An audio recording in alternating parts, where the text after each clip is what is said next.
All right, good evening. I'm going to call the order of the Hood River City Council meeting for March 27, 2023. Let's all turn off our cell phones to not interrupt. Land acknowledgement is something I started a bunch of years ago, and the most recent advice I've gotten from some Native associates is that it's not really the thing to be doing because it's tiny, like it's not enough. It's not like, well, we've taken care of that because we said a few words. So this is tonight's land acknowledgement, that perhaps a land acknowledgement is not a sufficient thing. Let's say the Pledge of Allegiance. I pledge allegiance to the flag, United States of America, and to the republic for which it stands, one nation under God, indivisible, with liberty and justice for all. Abigail, agenda additions or corrections? There are none. Awesome. Business from the audience. We've got a few staff here. Is anyone here to speak to us? Jen, is there anyone online to speak to us? We have a presentation from Tara Kemp. Tara, are you with us? Mayor, I think that Kyle from the audit agency Great. is. Sorry, Kyle connected, didn't let's note give a this. second for Kyle here. And I'll note that Monica and Chris are in the audience. If you have follow-up questions, they'll be able to come up and Great. address those. Are you there, Kyle? I'm here. I was trying to get my video working. It doesn't seem like it will be. I apologize. I hear you, Kyle. Good. Thank you, board members, for having me, allowing us to present remotely. Unfortunately, Tara's not able to make it tonight. I'm Kyle Janicki. I'm the audit manager, and I conducted the City of Hood River audit. You should have received a governing body letter. On the first page of the letter, it goes over the audit process, the purpose of the process. On the second page, we go over the results of the audit. The results for the city were a clean, unmodified opinion. And as for the Oregon minimum standards, as our audit requires us to look at certain standards that Oregon likes us to look into, we did note one exemption on page 84 of the report. I believe it was a budget over expenditure. And Kyle, excuse me, Kyle, I'm sorry to interrupt. Kyle? yeah, Abigail, hear? are we supposed to have something in front of us? Mayor, I think that the letter was linked in your packet rather than provide the Okay. paper copy. Great, I didn't mean, sorry to interrupt, Kyle. I just want that's to, all right. So if you haven't had a chance to look over it, I can go into a bit more detail if you like. yeah, hold on just a sec. We're shuffling some paper here. Okay.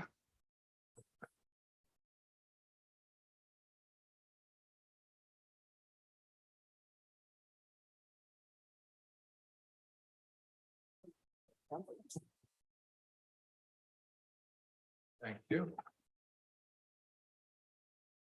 Okay, Kyle, we now have in front of us a March 15th, Please. March 15th letter. Yes. So on that letter, the very first page, we go over the purpose of the audit. We do two audits, two standard audits for the city. One is the financial statement audit, and the other is Oregon minimum standards audit. Oregon minimum standards audit is in relation to certain aspects for municipalities that they like auditors to look into to make sure that they're in compliance with Oregon state legislation. On the next page is the results of the audit. Under the results, the first one is related to the financial statement audit. It is the city got an unmodified opinion, which is in essence a clean opinion. For the Oregon minimum standards, the state minimum standards, there was one exemption noted, and that's 84 of the report. On 84, it discloses a over expenditure, as in what was budgeted for was overspent. And in relation to number 3, there was no management letter issued. A good thing is never not having a management letter issued means that we didn't have any significant items needing to be brought to your guys' attention. In the significant audit matters, there was a significant new standard that was implemented this year, GASB 87. The city did a good job. It was a very extensive one and took a lot of manpower to get that implemented and accounted for correctly. On the bottom of the page, we disclose related to corrected and uncorrected misstatements. We didn't note any material misstatements. We noted a few immaterial misstatements that were not corrected. This is doesn't affect our audit opinion. And I'm going to jump down to the last couple of pages, 4 and 5, and that's it going over the new future and accounting audit and auditing issues. These are new standards that are coming out. GASB 87 was very extensive this year, and GASB 96 is another very extensive one that's very similar and takes a lot of manpower to get implemented correctly. At this time, did you have any questions related to the audit process, or our audit results? We say, folks, anybody? Megan first. This may be more for staff than for you, Kyle, but just with the, spending over the appropriated expenditures, is that, things falling through the cracks because we didn't have a director, or is there something we need to change in our process? That would probably be a better question for management. That's a fairly common one, not just at cities, but at school district. It is a very common thing to have happen. The city is usually good about catching it, making sure that doesn't happen. So city management may be able to provide a bit more insight on why and how that happened. Chris is coming up. Can you see Kyle? Touch the microphone icon on the side. There you go. It kind of looks like a button. It's not a button, is it? So, I figured I was being smarter than so my understanding is that there should have been a supplemental budget to address those issues. That would be normal standard process and something that we will do every year. It was the transition of Will and some of the other staff that it just got. Thank you. Other questions, comments for Kyle? Grant? I just had a brief question. Can you summarize which activities are government activities and which activities are business type activities, just explicitly, so we know which are which? Government let's go with this. Proprietary activities are the ones for sale, where, for instance, the city's main proprietary activities are related to utility billing. Those are where revenues are generated from services rented, versus a government's operation, not including utilities. Governmental activities are services rendered where you're not going to get direct input from the customers. Rather, it's supplemented through taxes and stuff like that. So that's a very quick explanation. Thanks, That yeah, just curious about that clarification. Yeah, no worries. I'm looking. Nothing else. Nobody else is raising their hand. Well, thank you guys for having me. We'd like to thank management for their hard work, and we'd like to thank you for letting us present via Zoom. Thank you, Kyle. Is there any action requested at this time, Abigail? No, I think it's just to receive the report. Great, thanks. If I could just want to thank staff. I know you guys were in transition and Chris wasn't here yet, and there was probably a lot of hard work and figuring out like, where is that should have, so just kudos, Monica and Abigail, your whole finance team for doing that. So thanks. And Chris, welcome. This is why we need you. Unmodified opinion. That's what we like to see. Great. Moving on from the audit to public. Oh, okay. So now's the moment that I will observe that we are using a new sort of call of show, as we would say in theater. This is this page looks different, the agenda page, and we have sort of placeholders where things would fit if they were. And item number 5, public hearings. There is no public hearing, but this is where it would go. And as you notice things that are working better or worse for you, please chime in. Next, number 6, consent agenda. That's about the same as it's always been. I would entertain a motion. I just want to clarify that there's a third OLCC permit we're putting on the consent agenda. In addition to the consent agenda, can we, is it in order to add that to the consent agenda, or should we handle that separately?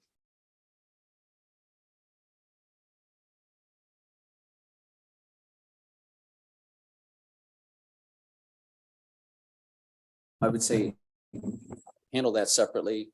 Great, It should be pretty perfunctory unless there's something to talk about on it. great.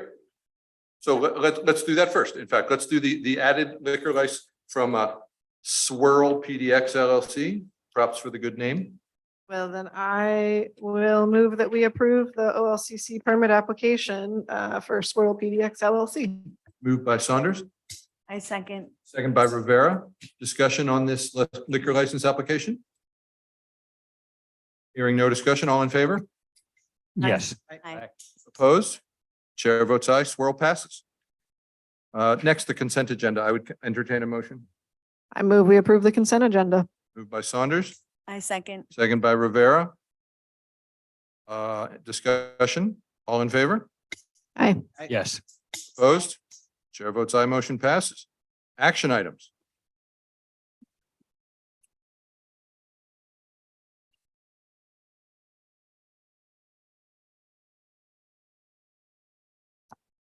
Thank you, Mayor, Council. I am bringing for you an updated version of the council procedures. Thank you for the work session we had last month. It was really productive. Went back, watched that, tried to incorporate details that I received or the direction received then. Since then, Councilor Zandmiller gave me some additional edits. Those are reflected in what you see here. And then Councilor Saunders has also met with me and gave me some edits. I think we'll probably highlight some of them here. So if there are hopefully typos and formatting and word, where I think I chose the word giving instead of given, I can continue to correct those.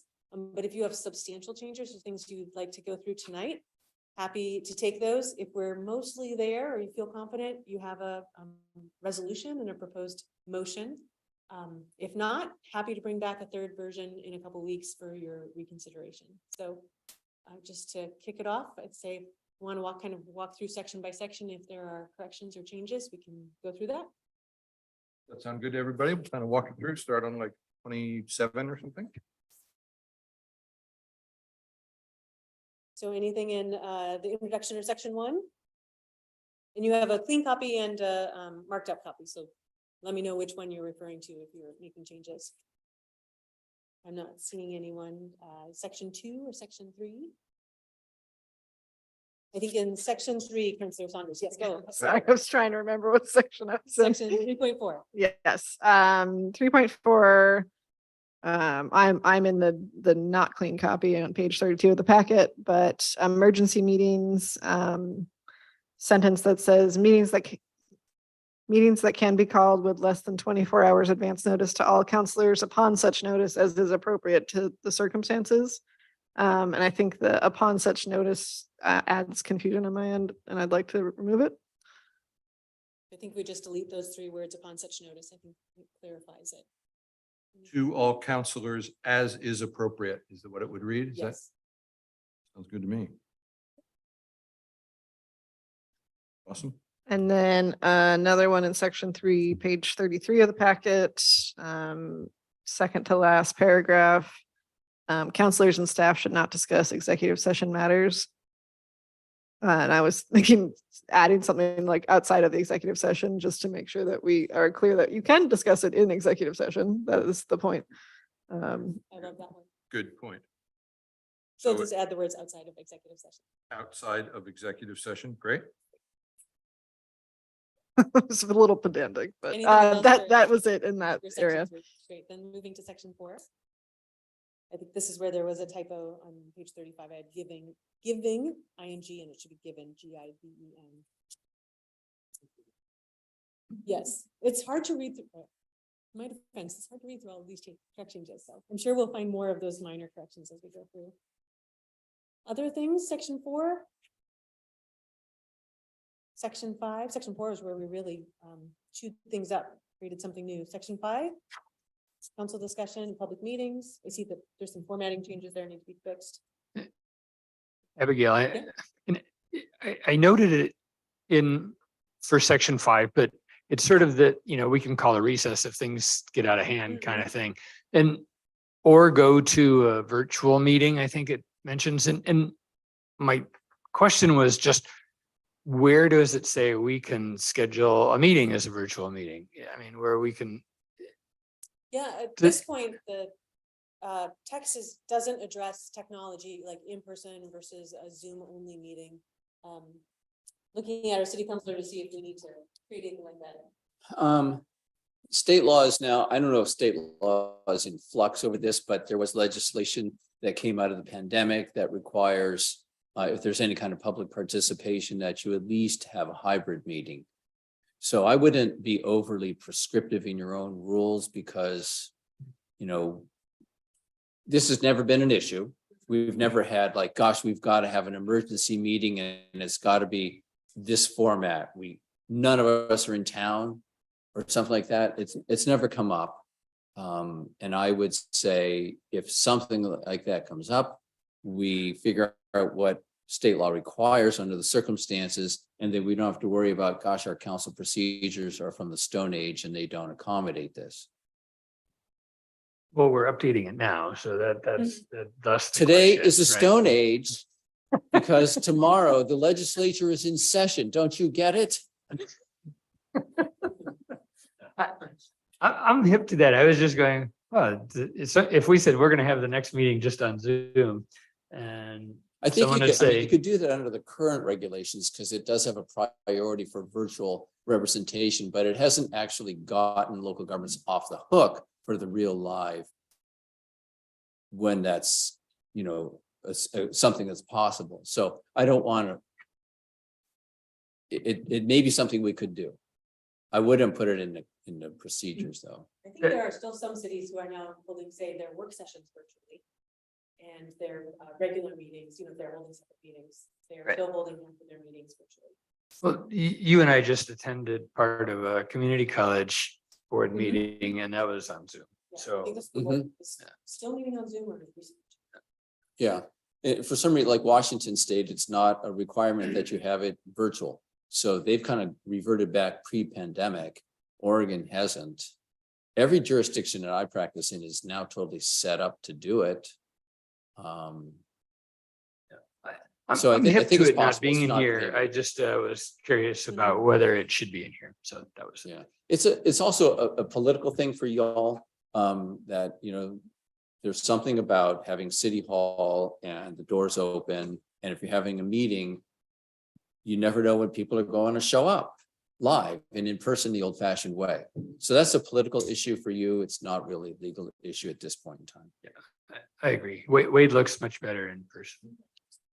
Thanks, Dan. Appreciate that. I hope he comes to every meeting after he's retired. All right. Anything else on 5? Anything on 6? We'll keep turning pages here. 7, council relations and communications. Number 8, code of ethics. Number 9, council meeting staffing. 10, committees. I have one on 10. Oh, great. 10.4A, page 48 of our packet. It's the thing I think we talked about last meeting, but it currently says the mayor may appoint just on his or her own, but the mayor can only remove with the approval of council. And I thought we had discussed that the mayor also appoints with the approval of council Correct. as a change. And if I'm remembering that correct, I'd like to re-add it. So I think the wording would look as the mayor may appoint with the approval of council, city liaisons or representatives to all committees and task forces. Commas in there. Yep. Everyone good with that? Yep, we're good with that. Thank you. Thank Councilor you. Saunders. Good catch. Section 11 is completely removed in section 12. Pieces of that have been moved around to other areas. So then the last section is section 13, suspension or amendment of council rules, very short. And then finally, the appendix. And so last time I had said, do you want this to be incorporated or kept separately? Conferred with planning director and city attorney and agreed that that made sense to stay as a separate appendix. So the only changes that happened in that were just really saying presiding officer instead of mayor and just a couple other wording changes like that. All right, having done that review, do you like to make a motion to adopt these, or I'd be happy to bring it back in a couple weeks if you want more time? I'm very pleased that we did so much work and it was just a few tiny little Scrivener kind of things. I would think we could pass that. I move that we adopt resolution 2023-03, a resolution of the City Council of the City of Hood River, amending the Hood River City Council procedures with the noted changes that we discussed. Moved by Paulson. Second by Saunders. I'll second with my mic on. Any further discussion? I'm just happy we did it too. So thanks to staff, thanks to council for doing some maintenance. We won't wait 12 years before we do it again. We might. No discussion. All in favor? I, Yes. Aye. Opposed? Chair votes aye. Motion passes. Awesome. Thank you. That takes us to the placeholder for discussion items, which we don't have. City recorded. Do you have anything tonight, Jen? City manager comments. Well, if I may, Mayor, just you and I went to the Center for Living today, met with Al Barton and Terry Preston. And if I may just say, they had such fantastic things to say about our law enforcement. That our police officers are compassionate and professional, and they just had the highest praise for them. So thanks to Chief Holste and to all of our officers for their great work. I'll also note, as I've said, every time we have a meeting that we still have 3 vacancies. We have 2 engineering positions and 1 building official. So pass the word, let everybody know we're still recruiting for those spots. Yeah, Actually, to that point, interestingly, Al said it's the same thing where there's been, at this moment, the First Lady of Oregon is a social worker. So mental health is getting a lot of attention and funding, but they can't hire. So there's like a lot of money and still they're struggling to meet benchmarks because they can't hire. So. great. And then my final just update, just heard news, if you remember, Sheriff McGill from Wasco County came last summer, gave a presentation on the proposed resolution center. And we learned today that the resolution center has been fully funded. So they will be moving forward. That's really exciting news. So I don't have a lot more details than that, but that's hot off the press. Will he come back soon at some point to give us an update? I'd be happy to invite him back if council would like that. Yeah, nodding heads. You like that. Great, I'll reach out. And that's all? Now this is a reintroduced piece that I remember was always here, committee reports. You know, many or all of us serve on sort of outside bodies that are very relevant to our council work. So if anybody has, you know, it's kind of sometimes hard to remember, but like since the last time we met, does anybody have anything to update us on? Doug? I've not attended the committee meetings since the last time we met, so no. Right, thanks. Megan? The Bi-State Working Group met again. Grant and I are attending those. I'll tell what I know and you can tell what you know. It's tricky, right? Because the port owns the bridge and those folks are elected by their constituents and, you know, I'm not the boss of them.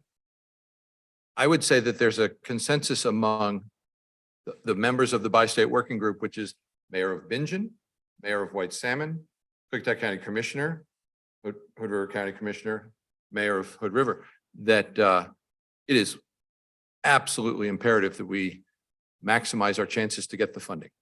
And we've gotten a lot of money from state of Washington, nothing from the Fed, not much from the Fed, nothing yet from Oregon. And I think the line of reasoning the consultants use is the local folks show the commitment. So then the states show the commitment. So then the Fed shows the big commitment. And the Bi-State Working Group, I was on the front page of the paper, the Bi-State Working Group pretty clearly said, Port, please put money aside for the bridge. This is the #1 thing. I mean, my kid learned to play lacrosse on the Marina Green. I appreciate it. My wife rows her shell on the Marina dock. I appreciate it. I've been to the fly-in. It's fun. And like the most important thing is the bridge. So the port is in active discussion about a really pretty dramatic change in their budget preparation and long-term financial planning to get perhaps within 2 years down to no bridge revenue subsidizing their other operations, which is not a U-turn, but like, I mean, if somebody came to Abigail and said, hey, can you take $3.5 million out of the budget? That's a very hard thing. So it ain't over. But we're working really hard on figuring out the different priorities and tactics to get $520 million. Any questions on that? I'm happy to talk more. I also have a letter here about the lift application for the huge city project that, it is I've been advised that if council said in a letter, hey, this is a really important priority for us, it might help the Rand Road project. So seems like that's a good idea. I don't want to ask you guys to sign it. Some of you haven't read, I haven't read it. It just came here, but the idea is that the city council would emphasize the importance of our Rand Road projects for these big federal grants. So just trying to think of the best way to shape this discussion. Who wrote this, Abigail? Kevin Liberty, senior planner. Is it a sign it between now and the next meeting or sign I it for think tomorrow? that the application is due March 30th. Yes. So sign between now and Thursday. Yeah, we had hoped to get this to you earlier. How sophisticated is our electronic signing capability? Can folks click to sign? I'm Dustin, looking you to have the something city. to add? I think we could set that. Yes, I think we could set that up for you. I could also just read this after the meeting and probably be comfortable Yes. signing. Okay, so the hope is that everyone will read this after the meeting and before you go Great. home. Yeah. I think that, and just to summarize, I think this letter articulates all of the actions the city has already taken. You know, you purchase the land, you're willing to commit construction excise tax, willing to waive SDCs, all of the pieces that the city brings to the table for the Rand Road project. Just There's to no- really demonstrate the city's commitment. There's no new asks or commitments. No, it's just I mean, articulating you've already committed. Rand Road has been with us for a while. I think that this sounds all consistent with what we've done, so. Great. So it'll be right here and we'll all sign it before we leave, or hopefully that everyone will feel comfortable doing that. Before I forget, I see Wade is here, who's got a retirement party this week. And thanks for coming tonight. How long have you served the city, Wade? Sorry, didn't mean to. We in mayor comments now? or We are, we yeah. in Committee still. Oh, no, my gosh. Oh, I think, no, don't derail, don't derail. stay here, Wade. You're right. My bad. Make it turn green. Okay, wait. I've been employed by the city for 7 years, but I've done projects in and for the city for probably 25+ years. Wow. Thanks. Is there anything official we're supposed to do tonight, Abigail? For Wade? I don't know, beg him to stay. Assign them to a committee.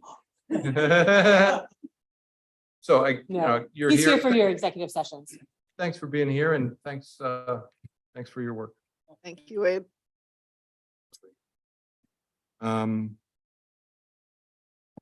Let's continue with committee reports. I guess I was on committee reports and morphed into mayor. That's all my committee report. Go ahead, Mark. So we had a MCED meeting. That would be under committee report? Yes, Is it that would. right? Okay, so Mid-Columbia Economic Development District, we do quarterly big boards and I have been assigned as the Cities of Hood River County representative on the big board. And then there's a smaller executive board, which is a person from each county. The thing. So, okay, and there's 6 counties represented on MCED. So that's what it is. And their job is to collect grant funding and transportation funding and try to put together the pieces to do stuff across county lines, across state lines, to optimize a bunch of relatively small counties to do more than they could do by themselves. That's what MCED did. The highlights this meeting were, after about a 6-month thinking about it, we voted to accept Gillum County into the fold. So that's what made it go from 5 counties to 6. All right. All 1,700 people in Gillum County or something like that. So, but that's good. I mean, they do stuff like, there's been a bunch of work of bringing broadband cable to these places that just wouldn't be able to do it without an entity like MCED. The other big thing we did this week is there's something called the Comprehensive Economic Development Strategy. So McKed every 5 years updates this big picture, like what should they be working on to help local communities get their stuff.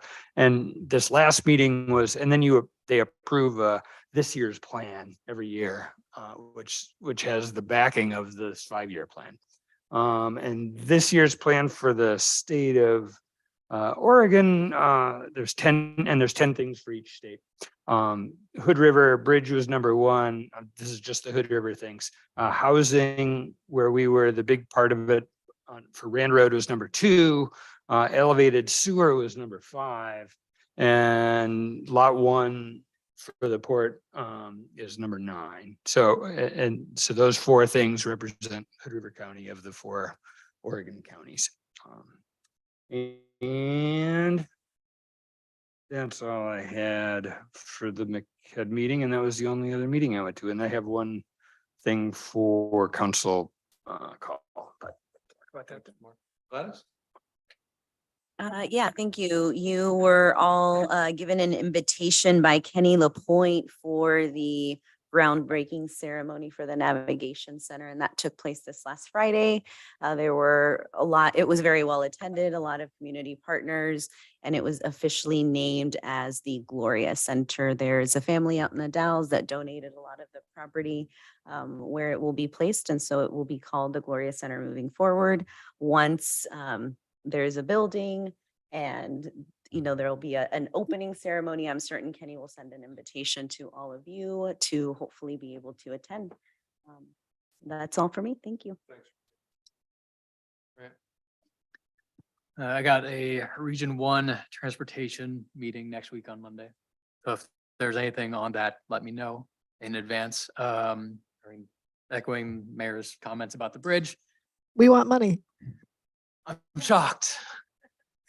Related to both those things, anytime we can leverage grant funds or available funds, be it for a giant $500 million bridge down to community partners to revitalize a park, it's wonderful to be able to leverage those funds to be able to enact change. And that's it. Okay, so that takes us through committee reports. Now to mayor comments. I talked about one thing. There are landmarks review board appointments. Dustin, are you with us on this? Come talk to us. Come remind us the context, please.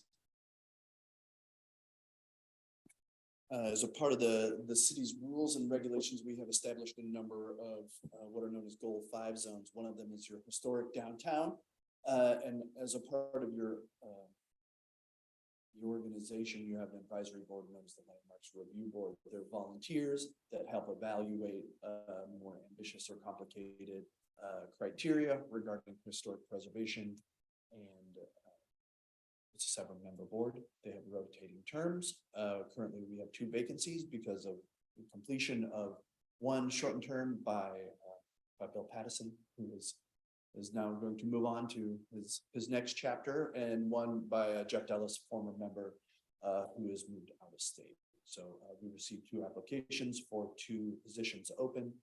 We have a recommendation that you appoint these and fill these positions. Ben, we always have an opening. We always advertise. It is by far one of the most difficult committee assignments to fill because of the nuance, interest, and skill set that we need for historic preservation.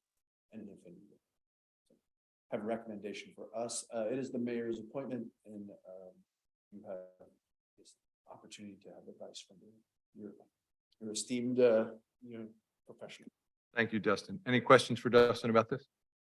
Can we review the council procedures? Is it my appointment anymore?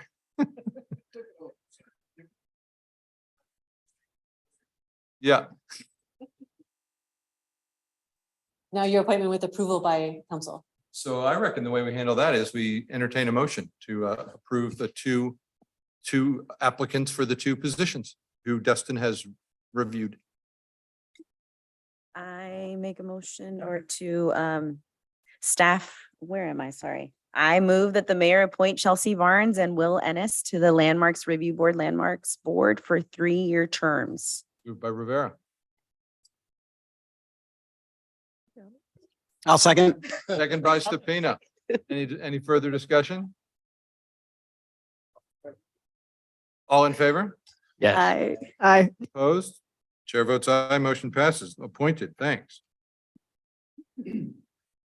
Okay, now we're at council comments. We'll start with Grant this time.